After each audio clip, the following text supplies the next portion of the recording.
What's up, everybody? Thank you again for joining us. Today is a special episode. Not only is it our last episode of season 1, but we're ending the season with a special dessert made by Johnny. Yeah. Johnny, thank you for joining us today. Happy to be here. We're very excited to have you here and have something different on our show, like a dessert. Special thanks to my co-host, Chef JZ. Let's do this. So we want to hear about you, Johnny. We want to hear about you and what you're gonna make today. Okay, so all the ingredients here are used to make what's called a brookie. A brookie. A brookie. Yeah, it's bottom layer is brownie, top layer is a cookie, but I added like my own, I guess, like summer twist to it. Okay. When it's served, it's gonna be served upside down with the marshmallow cream as like a drizzle with a garnish of like crushed up graham crackers. Man, I am excited. Again, I wanted. I don't know if you knew or not, but today is our last episode of season 1 of Breaking Bread, the podcast. So it's very exciting for us, for me, at least for me. I don't know about Chef JZ, but what better way to end the first season with dessert, bro? Which is, if you go eat somewhere and you get a 3-course meal, that's your last course. Yes, sir. Dessert. Initially, so this will be our last course. No, it wasn't. You had something else in mind. What were you gonna? It was between this or chicken Alfredo. Oh. Yeah, it was this or chicken Alfredo. Okay. Yeah. Chicken Alfredo's fire. I like chicken Alfredo. Since this superseded the chicken Alfredo, what's so special about this? Honestly, it was just like, it just came to my head when, I was kind of thinking of something that like spoke to me, something that like I could relate to or had some sort of connection with. All right. And it was baking. More than anything, what I enjoyed to do with my mom was baking. Like when we were in school, we had like a little class parties. She was that mom. Like nice. She baked things for the classroom, and it was always fun to like just participate in it. And I mean, I have 4 brothers, so we're not always gonna get along. Sure. And if I was having problems with one of them, like my mom was always in the kitchen. 4 boys, she was always the cooking. Comfort was always a reach away. Yeah. 4 boys, no sisters. I have 1 sister, but she's 7 years old now. Okay. So that wasn't until recently. But were you the youngest of the boys? No, I'm the second oldest. Second oldest. Yeah. Okay. But it's right now, you just said that. I could honestly relate to that because my grandma was always in the kitchen. I said this on probably our first interview that we had at the radio station, but I clearly remember me being in the kitchen with my grandma, and all the kids were playing outside, and kind of similar to what you just said right now. Your brothers are doing their own thing. You're in the kitchen with your mom. Yeah. Asking questions, tasting. What are you putting in there? A little bit of this, a little bit of that. Because you're seeing everything just compiled, and I mean, at that age, you don't really like understand it. Like it's just more like, she puts all this together, puts it in the oven, and food magic comes happens. Out. Yeah. But when as a kid, just kind of standing there, but when you take the time to like look at it and also watch the process. Yeah, watch the process or just kind of observe everything. Yeah. You build a connection to it. Like it could be as simple as, someone painting or someone making music or anything like that. It all has that one similar connection, and it's usually emotional. Okay. I see where you're going with that. I like that. That's definitely true. I like that. And that's what I said I think on the last episode is emotion while you're cooking or while you're, doing whatever you're doing shows. Right? Yeah. So if you're having a bad day or you got a little chip on your shoulder and you're making something, 9 times out of 10, it's not going to come out as good as you planned. Yeah. Right? Well, let's go back a little bit. Okay. Let's just say you're making salsa and you're having a really bad day. That's gonna be some spicy salsa. Yeah, that's definitely gonna be a little. I think with dessert, certain emotions can like play into different with dishes. Dessert, if you're feeling really good, it might be a little bit sweeter. Yep. Right? Yep. Yeah, I know when I bake, I don't bake for myself, but I bake to taste. I don't really like kind of. You bake to brag? No, honestly, there's very few people who know that I bake. Oh, okay. Yeah. Okay. I'm more of a private person. Sure. Private baker. You know what? Maybe after the show you start bragging a little bit about your skills, bro. But let me. From what I hear, it's fire. Okay, well let me tell you something. I'm listening. Just because I've been in the business for a long time as far as culinary and chef. I'm not a baker by any means. Okay. But he is a level 4 executive. But chef. listen, the difference between cooking and baking is that in cooking, you could always go back and add a little bit more salt, or you know what, it's a little bit too thick. Let me add a little bit more broth, right, to get that right consistency. With baking, you have to be precise. Yeah. You have to be precise on the first shot. If not, it's done. You might as well throw it away and start over again. Especially when it's real. Yeah, especially when it's like bread. Much respect to the bakers. Like that. It is honestly, and no disrespect to the chefs or anything. No, like that, but absolutely I feel like not. If None you taken. Are if you're a pro pastry chef or baker, like that is that's a skill. Much love to our bakers, all of our bakers out there. Much love. It's not an easy skill to do. Yeah, but which means no cutting corners. No cutting corners. The process. Yeah. So let's go into this dish. Let's start. What's the process, or what are we gonna do? Or I want to learn. Yeah. Let's do it. All right. I'm anxious. So luckily we have instructions on the box. Okay, that's good. That's a good start. All right. So it's just some basic Ghirardelli brownie mix. All right, man, Johnny. I'm anxious to try. The Brookie. We got the world famous Brookie coming live. But wait. Before we get into the Brookie, let's hear a little bit more about Johnny. Yeah, for sure. Okay, Johnny. Johnny is the man of the hour right now. You mentioned baking with moms at a young age. You baked, being there, asking questions. Do you have a relationship with your father? Yeah, I do. Although I did struggle with it for a while. I can't say it's the strongest, but I do have a relationship with my father, if I need to give him a call, or, if there's just something I need to talk to him, he's always there. Nice. Okay. But it's not always as easy because, he's 1,000 miles away. Okay. So, but could we go back a little bit further to where you were younger? And you were in the kitchen with your mom, but Pops wasn't there. Pops wasn't there. Could we talk about that? I guess the reason why I was in the kitchen with my mom all the time was because, my dad wasn't there. He was incarcerated for a good portion of my childhood. And it wasn't that I guess I didn't get to see him. I did get to see him when he was there. Yeah. He was always present when he was in my life. But, he made some wrong choices and it took him away from his family. And unfortunately, I feel like that really just stacks on, not only to me, but my younger siblings. Sure. And to the whole family. Yeah, it sucks, especially, with 4 boys and not having a male role model in the house. Oh, absolutely. It's a lot. And then it also fell on my older brother. Yeah. My older brother was left to be the role model, where, he wasn't really making much better choices. Yeah. Okay. But I feel like what that did do was kind of lay the groundwork for me and my younger brothers what not to do, right on. To stay away. And my dad, when he was there, he was the dad. Yeah. Right, he was a dad. Right. But sometimes, dads have to do what they have to do to provide for their family. Yeah. So besides your mom obviously being a role model to you baking with her at a young age, who else was a role model as far as a male figure? Was it a coach?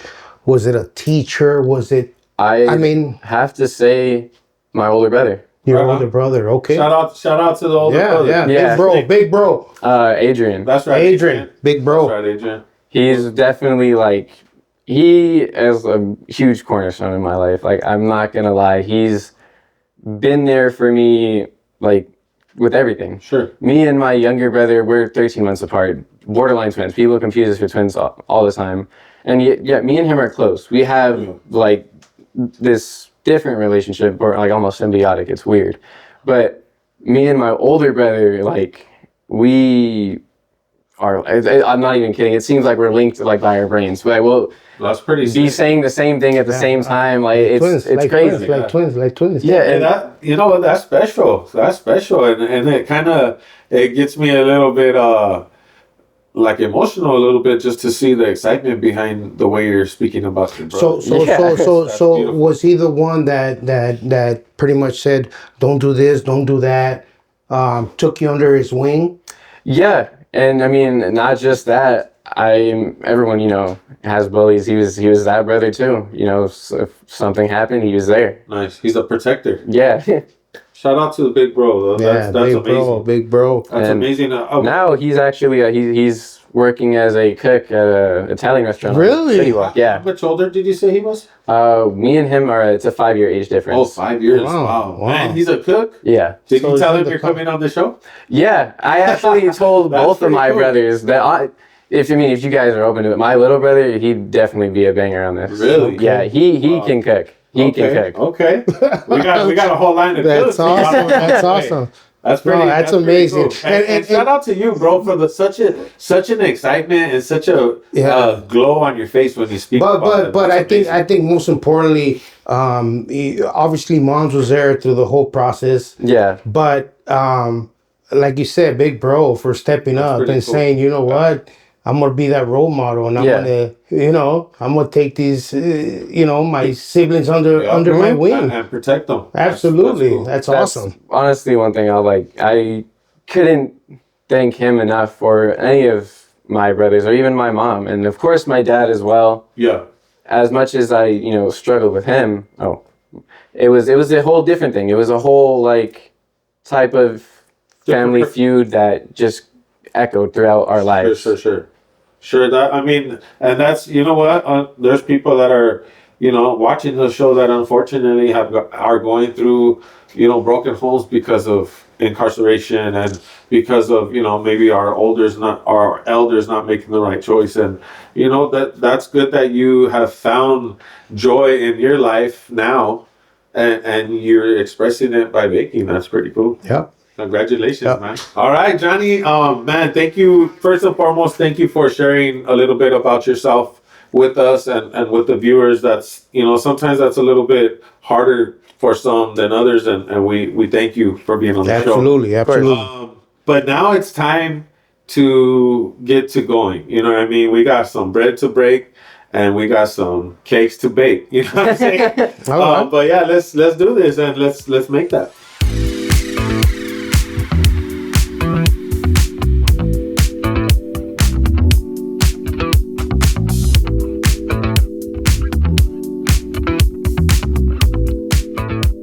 So Johnny, I just gotta say, this is an amazing dish, amazing presentation. Yeah. George, you mentioned it earlier. Why not end with the final course, which is dessert? Yeah. Our last filming, you were part of the last episode. I mean, 5 years ago, I came up with this idea with my friend right here, and it's pretty cool to not only end up filming the show, having amazing guests, but it almost feels like everything fell into place perfectly. absolutely. For you to be our last guest of this season, And the final course. episode 10, final course being dessert, that just happened perfectly. Yeah. I thought we were making chicken Alfredo today, Wow. but you know what? I'm gonna take this. Let's do this. Let's dig in. Let's dig in. Then we can talk a little bit more. Man. So the topping is, I see, a marshmallow, right? Yeah. Ooh. Bro, that I'm gonna take an extra big bite of this because this thing is Oh my god. It's even better with ice cream. The brownie, it's not dry. It's moist. It's got that chunkiness. It's got that, and then you top it with that caramel. I mean the marshmallow, and then you get a little crunch of the graham crackers. I mean, it's almost like Man. it's almost like you're eating a s'more. That was the goal. That's what I got from Yeah. it. That was the goal, and I'm honestly glad that's what you said. I didn't know Oh my originally god! if it was going to be Amazing. like too many flavors clashing or No, anything. not at all. Not at all. I feel like I'm at a campground and we got an open fire and and Johnny came through with the absolutely. Johnny, this is awesome. Appreciate it. that Thank you right guys. there. I probably shouldn't have taken such a big bite because I almost choked. But that was so good, Johnny. The flavors were like perfectly meshing together. Thank you. God. That was the goal. The only thing I would add aside from the vanilla bean ice cream, is a large glass of ice milk. Yes. I smell. Okay. Chef. With either, like you said, a glass of milk or a scoop of ice cream, this would just take it over the edge. But I'm gonna tell you, Johnny, you've done an amazing job. I mean, your story has been amazing. I kind of don't want to end it here. I kind of want to go back a little bit, and maybe you could talk a little bit, and maybe some of the guests watching at home that either could connect with your story or kind of went through your story. You know, what helped you get through those tough times of not having dad there and having to deal with your older brothers, and I mean, whatever you could say to anybody watching that could benefit them, I mean, it would be amazing. I think where it often starts is a lack of support at home, honestly. And not saying that I didn't receive that support. I always had it. I always had my mom or my brothers or some other family member. But they can't always help you.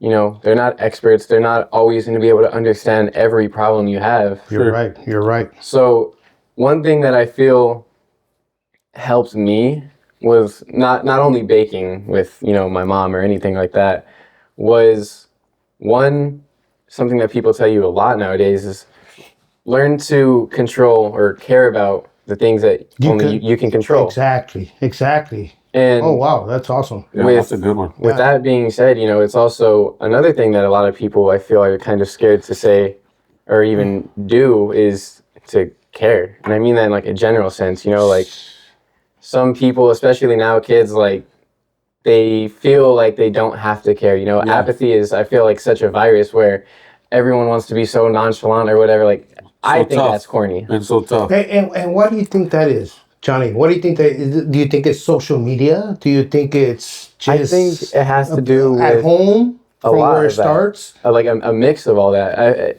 Personally, I can speak from experience where that started for me was my dad.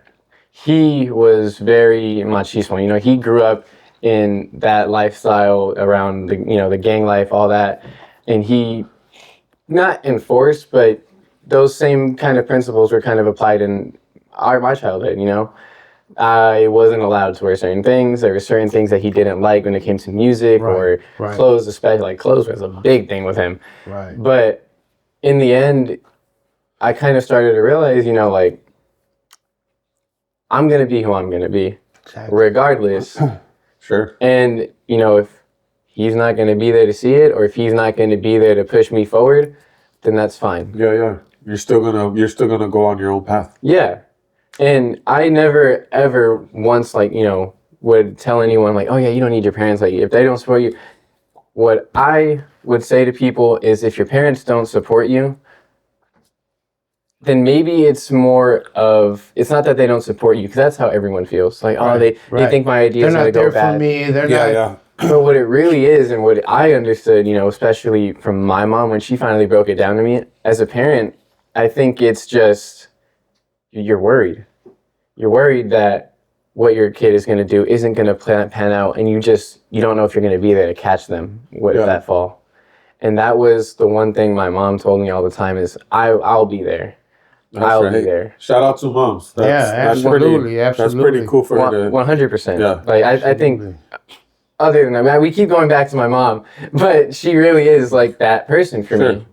And that's cool because, a lot of people are maybe struggling with their mom right now, and not everybody has such an amazing relationship with their mom. And I think that's a perfect part where you come in and you're just letting people know that it's okay to have your mom as the number one. Oh, yeah. I'm saying, like, and there's nothing wrong with that. I'm gonna tell you right now, I'm a mama's boy. Same. I'm a mama's boy. Same. Yeah, that's what I'm saying? And she was a big part of my life growing up.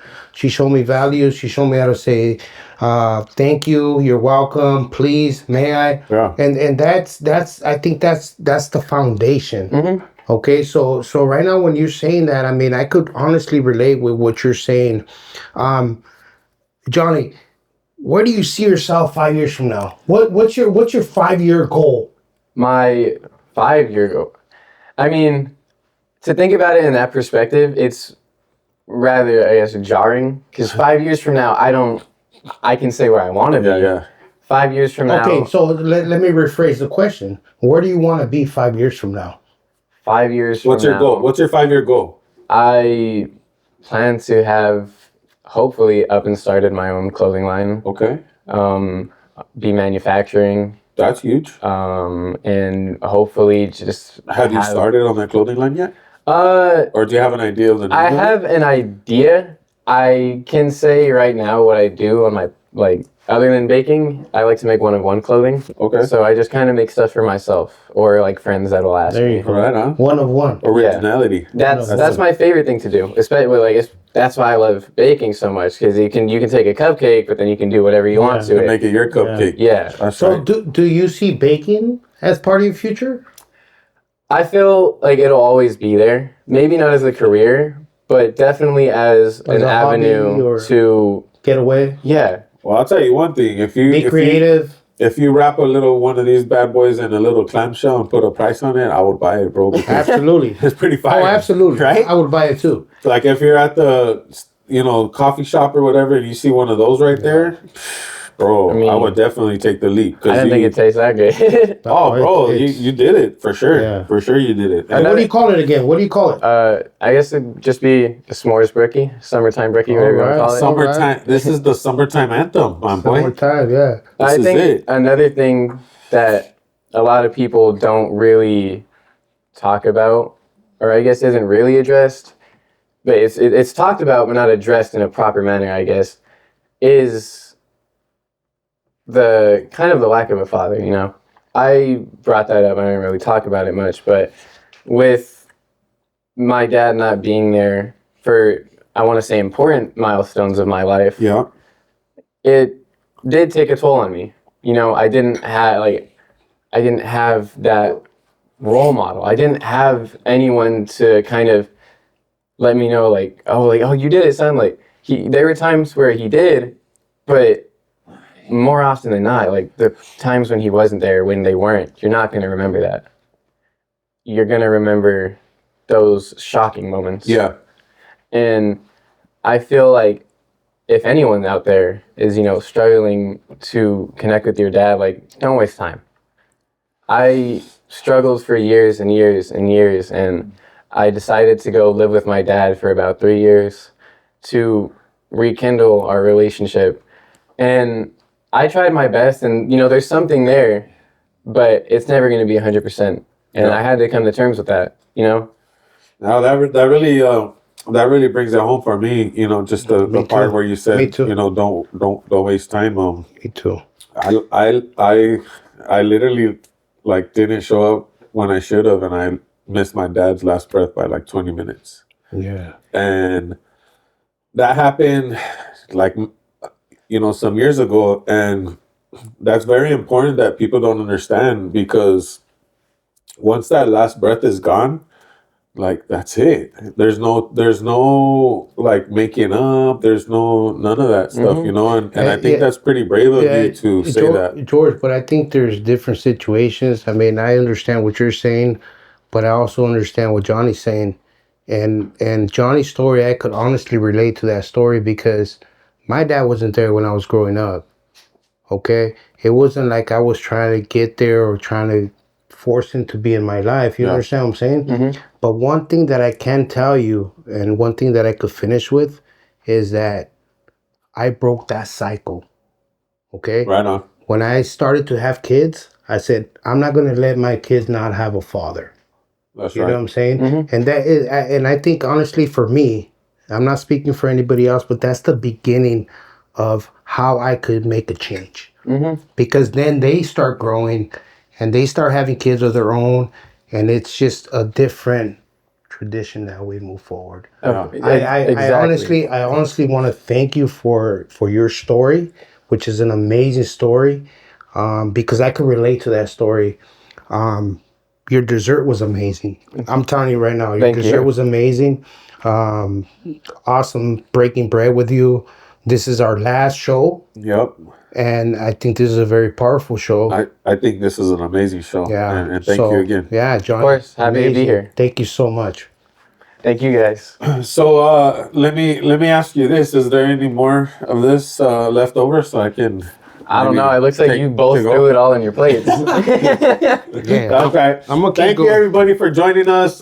Breaking Bread the podcast. This is the last episode of the first season, and I want to just thank you guys for joining us on all these episodes and listening to these amazing guests that we have on our show. Huge thanks to Chef JZ. Without my boy, this couldn't be possible. Thank you for having and it me. really means a lot Thank for you me for having to me. have you on the show. Honor. And again, bro, congratulations on life. I really think it's amazing the way you shine light on your pops, how you shout out your mom, and what you got from your mom is priceless, bro. And keep baking. Keep I'm pushing. telling you, Yeah, keep keep pushing. don't put the baking part on the back burner, because I'm gonna tell you one thing. I chop fruit for a living as a side hustle, and I'm gonna tell you right now, I've tried some desserts at different events and so on and so forth, and nothing tastes like this. Yeah. And I think the reason why, and I think it's very important to shine light on the fact that you are what you give. You know what I'm saying? Like you have a passion for making this dish, and it shows. And at the end of the day, we could taste it. So keep it up, bro, and much love and, Yep. and much luck and much love, bro. Thank you guys. Thank you guys. Breaking Bread the podcast.